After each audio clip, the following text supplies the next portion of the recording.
அனைவருக்கும் வல்ல சண்முகத்தின் அன்பு வணக்கம். மதியாதார் தலைவாசல் மிதிக்க வேண்டாம். என்ன எவ்வளோ எவ்வளோ பெரிய வார்த்தைங்க. உற்றார் உறவினர்களாக இருந்தாலும் சரி, ஊராராக இருந்தாலும் சரி, நண்பர்களாக இருந்தாலும் சரி, அலுவலகத்தில் சரி, ஒரு மரியாதை இல்லை அப்படின்னா மதியாதார் தலைவாசல் ஏன் மிதிக்கிறேன்னு அவையார் கேட்குறாங்க. உனக்கு தான் அங்கே மரியாதை இல்லைல்ல, உன் வாக்குக்கு மரியாதை இல்லைல்ல, நீ என்ன சொல்லி அந்த சொல்லுக்கு மரியாதை இல்லைல்ல, உன்னோட எண்ணம் நல்ல எண்ணம் தான், நீ சொன்ன சொல்லு நல்ல சொல்லு தான், உன்னோட செய்கைகள் நல்ல செய்கைகள் தான். எவன் ஒத்துக்கிறான்? உன்னை பற்றி புரளி பேசுகிறது, உன்னை போட்டு கொடுக்கறது, உனக்கு தீங்கு செய்கிறது, பின்னால் இருந்து உனக்கு என்ன கெடுதல் செய்யணுமோ எல்லாம் செய்கிறான். மதிக்கிறது இல்லை, கொஞ்சம் கூட மதிக்கிறது இல்லை.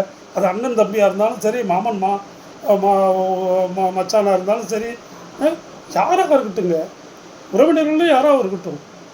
ஒரு மதிக்கலை அப்படிங்கும்போது அந்த தலைவாசலை நீ மிதிக்காதேன்னு யார்? அவையார் நம்ம பாட்டிங்க அவங்க இந்த தமிழ் சமுதாயத்துக்கு சொல்லி கொடுத்தது.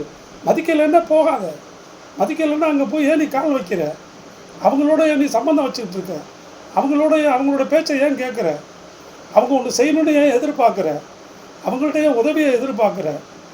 எவ்வளோ பெரிய தப்புங்க. உதவி செய்கிறேன்னு சொல்லி ஏமாற்றுவான், நம்பிக்கை கொடுத்து நம்பிக்கை துரோகம் பண்ணுவான், எல்லா கெடுதலையும் செய்வான். மதிக்கலை, மதியாதார் தலைவாசல் மிதிக்காதே. எவ்வளோ பெரிய உயர்ந்த பண்பு தெரியுங்களா மனித வாழ்க்கையில். உலகத்தில் உள்ள எந்த இலக்கியத்தை எடுத்தாலும் இந்த ஒரு அறிவுரைக்கு இணையான ஒரு அறிவுரை கொடுக்கக்கூடிய உலக இலக்கியமே இல்லைங்க. ஔவையார் அவ்வளோ அருமையாக இந்த தமிழ் சமுதாயத்துக்கு சொல்லியிருக்காங்க. ஒவ்வொன்றையும் உணர்ந்து நாம் வாழணும்னு சொல்லி கேட்டுக்கொள்கிறேன். வணக்கம்.